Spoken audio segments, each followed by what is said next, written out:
Hello, आज हम लेके आए हैं आपके लिए cost and management accountant CMA Indian professional course जो है उसकी कंप्लीट डिटेल्स। तो स्टूडेंट्स, ये जो CMA कोर्स है अभी काफी चल रहा है यहाँ पर कॉमर्स स्ट्रीम में, मार्केट में। एक्चुअली मैं आपको बता दूं कि जो CMA है उसका जो पैकेज है वो ऑलमोस्ट CA के पैकेज की इक्विवेलेंट है।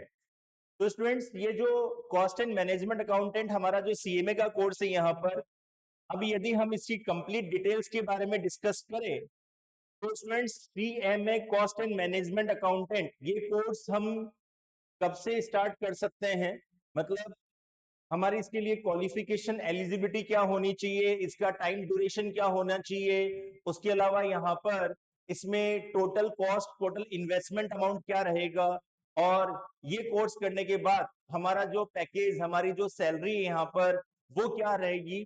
तो इन सब बातों को हम यहाँ पर कवर करते हुए आज का टॉपिक शुरू करते हैं। तो students, cost and management accountant का जो कोर्स है, तो मैं आपको बता दूं कि CMA की जर्नी आप 12th क्लास के बाद से स्टार्ट कर सकते हैं। मतलब CMA कोर्स आप यहाँ पर 12th स्टैंडर्ड पास करने के बाद CMA कोर्स आप शुरू कर सकते हैं, स्टार्ट कर सकते हैं। तो CMA की जर्नी कब स्टार्ट कर सकते हैं आप?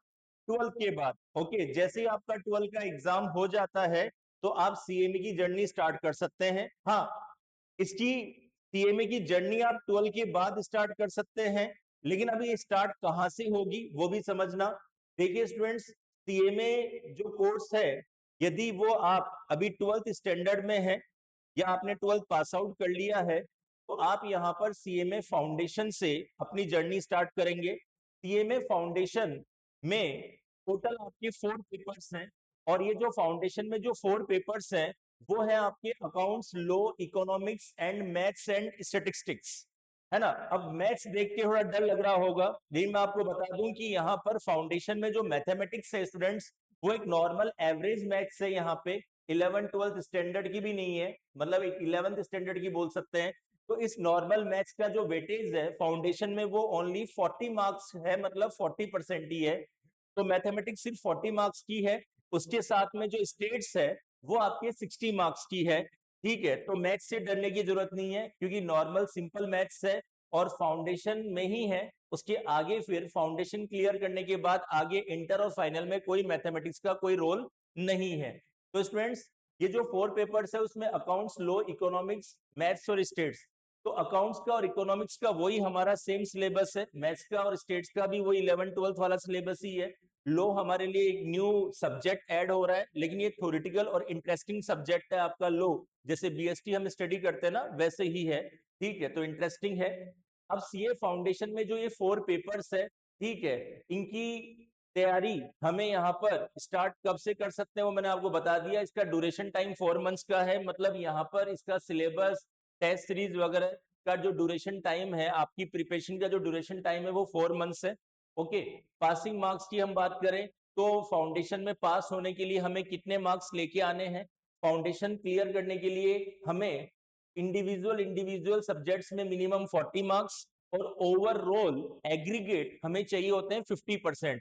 मतलब आपका जो ईच पेपर है वो 100 मार्क्स का होगा, तो टोटल हो गए 400 मार्क्स का आपका फाउंडेशन पेपर हो गए। 400 मार्क्स जो टोटल है उसमें हमें ओवरऑल 50%, मतलब 200 मार्क्स पास होने के लिए चाहिए, और हर पेपर में मिनिमम 40 होने चाहिए, और ओवरऑल एग्रीगेट कितना होना चाहिए? 50% होना चाहिए। फिर उसके बाद हम फाउंडेशन की एग्जाम की बात करें तो फाउंडेशन का एग्जाम 1 ईयर में 2 टाइम्स होता है स्टूडेंट्स, जून एंड दिसंबर। इसका एग्जाम पैटर्न MCQ रहता है फाउंडेशन का। मतलब फाउंडेशन के अंदर ये जो आपके पेपर्स हैं यहाँ पर, कितने पेपर्स थे? 4 पेपर। इन चारों पेपर्स का जो एग्जाम है वो आपका MCQ रहेगा students, accounts, law, economics, maths and states. ठीक है, और आपके यहाँ पर इस MCQ की हम बात करें तो ईच पेपर में आपके टोटल 50 क्वेश्चंस होंगे। हर पेपर में 50 क्वेश्चंस आएंगे आपके, चाहे वो अकाउंट्स ले लीजिए, लो ले लीजिए, इकोनॉमिक्स ले लीजिए, या फिर मैथ्स और स्टेट्स वाले पेपर की बात करें तो सब में 50 क्वेश्चंस होंगे। ईच क्वेश्चन आपका 2 मार्क्स का होगा, मतलब आपके हर पेपर में कितने नंबर ऑफ क्वेश्चंस होंगे? 50, और ईच क्वेश्चन कितने मार्क्स का होगा? 2 मार्क्स का। तो आपका सिंगल एक पेपर हो जाएगा 50 मल्टीप्लाई 2, 100 मार्क्स का आपका पेपर हो जाएगा। तो यहाँ पर इसका जो एग्जाम पैटर्न है वो आपका एमसीक्यू रहने वाला है। और एक बहुत ही अच्छी खुशखबरी ये है कि इसमें एमसीक्यू रहेगा, एग्जाम पैटर्न चारों पेपर एमसीक्यू है, लेकिन इसमें नेगेटिव मार्किंग नहीं है। जैसे सीए के अंदर होती है ना, सीए फाउंडेशन में 2 पेपर एमसीक्यू है, ऑब्जेक्टिव, वहां नेगेटिव मार्किंग है। यहाँ नेगेटिव मार्किंग नहीं है स्टूडेंट्स यहाँ पे। फिर मोड ऑफ एग्जाम की बात करें तो आपका एग्जाम जो होगा वो ऑफलाइन होगा, सेंटर पे जाके ऑफलाइन एग्जाम होगा। ओएमआर शीट होगी, ओएमआर शीट आपको फिल करनी है। ठीक है, ये आपका यहाँ पर फाउंडेशन है। अब देखिए स्टूडेंट्स, सबसे बड़ा डाउट ये रहता है कि सर हम फाउंडेशन में रजिस्ट्रेशन कब करवाएं? तो यदि स्टूडेंट्स अभी आप यहाँ पर 12th क्लास परस्यूइंग स्टूडेंट्स हैं, कि 12 के भी अब बोर्ड एग्जाम्स आने वाले ही हैं, तो आप अभी अपना फाउंडेशन का रजिस्ट्रेशन करवा सकते हैं। मैं आपको बता दूं कि रजिस्ट्रेशन की लास्ट डेट्स क्या रहती है, वो भी मैं क्लियर कर देता हूं आपको। अब देखिए स्टूडेंट्स, जो भी स्टूडेंट यहाँ पर जून में एग्जाम देना चाहते हैं, कब एग्जाम देना चाहते हैं? जून में। यदि आप यहां पर जून 2026 में आप एग्जाम देना चाहते हैं, तो जून 2026 में एग्जाम देने की जो रजिस्ट्रेशन की लास्ट डेट है, जून में एग्जाम देने की जो रजिस्ट्रेशन की लास्ट डेट है, वो लास्ट डेट है आपकी 31 जनवरी 2026। और यदि आप दिसंबर में एग्जाम देते हैं तो दिसंबर की लास्ट डेट जो है रजिस्ट्रेशन करवाने की, वो लास्ट डेट आपकी होगी 31 जुलाई 2026। ओके, तो ये आपके जून की लास्ट डेट, ये दिसंबर की। एक और अच्छी बात, ये जो लास्ट डेट है स्टूडेंट्स, ये 8 या 10 डेज, 8 से 10 दिन आगे एक्सटेंड भी होती है।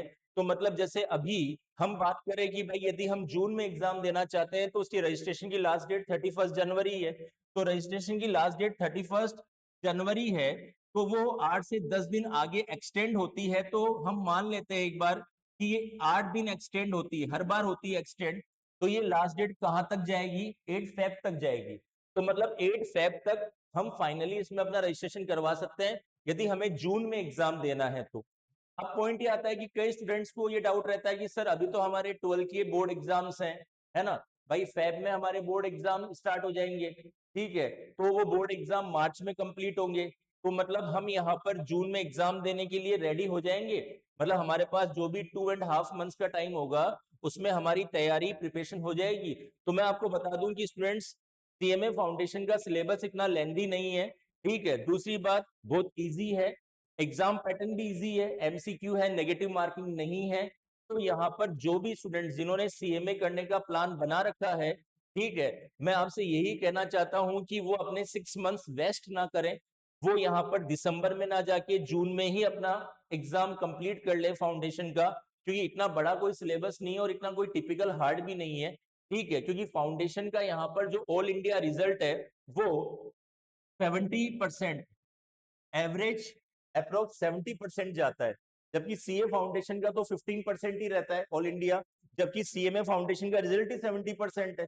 70% तो बहुत हाई रिजल्ट होता है स्टूडेंट्स। तो इसलिए यहाँ पर आपको यदि सीएमए करने का आपका बिल्कुल प्लान है, मानस है,